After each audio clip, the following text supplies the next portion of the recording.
Hello everybody, this is Boatcare Sussex's first biggish project, but not too difficult. We've got a Sadler 34 here that's been neglected for a year and a half or so, and now the owners want to use her and they can't because she's not seaworthy. There's lots to do on her, lots of just basic maintenance and jobs that need to be looked after to bring her back to what she should be, to allow her owners to use her in safety. So we've lifted her out. We've already done a number of jobs, or got a number of jobs done with all our partner contractors in the Brighton area, and as you can see, she's been pulled out, she's been washed off, and we're just having a quick look around at the underside just to see if we can spot any real issues. And the great answer is that no, we can't really. It's just routine maintenance so far that we need under here.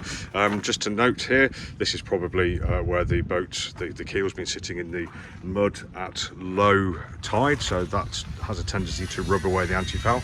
But other than that, I can't see any major dinks or cracks or bangs or deformations anywhere on this hull, which is really good news. Anti-foul wise, it has been cleaned off. The pressure washer's left these just marks here. They're still fairly smooth. We have found a few areas where the anti-foul has come away, so that's just become unstuck to the hull, so fallen off, but that can soon be remedied by the anti-fouling that's going to go back on with our friends at Brighton Clean. And as we go down towards the back, we can look at the rudder. Again, we're looking at the rudder bearing, top and bottom. We want to know if there's any movement there. I won't try it with one hand, but it does seem fine to me. And quite often we do find rudders like this suffer from a bit of osmosis, but this one looks pretty good to me. Now, just looking up, we can see we've got the propeller gear, so we've got the shaft coming out from the gearbox through the stern gland somewhere up here, through this P-bracket, via a rope cutter to this folding prop. And as you can see, along this this round worm, it's worms living in a calcareous cast here. It's really, really hard.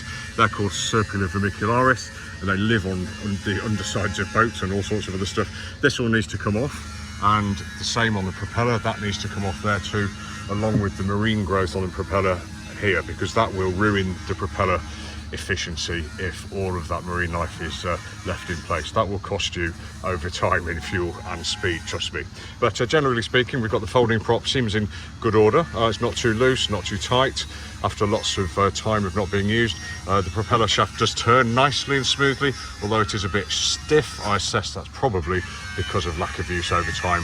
We've probably got growth inside the cutlass bearing, which is the bearing inside the P-bracket, and the P-bracket is here to support the weight of the propeller shaft and the propeller, and also to keep it concentric down the centre line of the boat. We're also looking to see if the root of the P-bracket is sat nicely with no cracking or wobbliness or anything. That looks good to me, although we've got a tiny bit of anti-foul has become detached there, but not too much of a problem.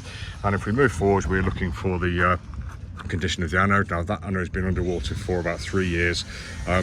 It's doing its job, but maybe not as good as it should, so we may look into that, because I would expect a little bit more of that to have dissolved away, but we'll get that changed as well.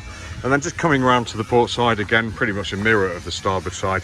We're just looking along the length of the boat to see if there's anything undue or anything that really causes concern, which at the moment there isn't. So this is Tim from Boatcare Sussex, just give you an idea of what we're looking at underneath the boat. Now, this boat has been quite neglected for over a year, so she needs all sorts of basic stuff doing, and it is really stuff that you could do yourself very, very easily with a tiny bit of know-how, or at a very low cost. We can help you do it in your absence, and that just makes sure that the boat is there when you want her. It means she's nice and secure when you're not with her, and it means that when you want to use her, she'll be good for use. Okay, thanks for watching. This has been Tim from Boatcare Sussex. Have a great day.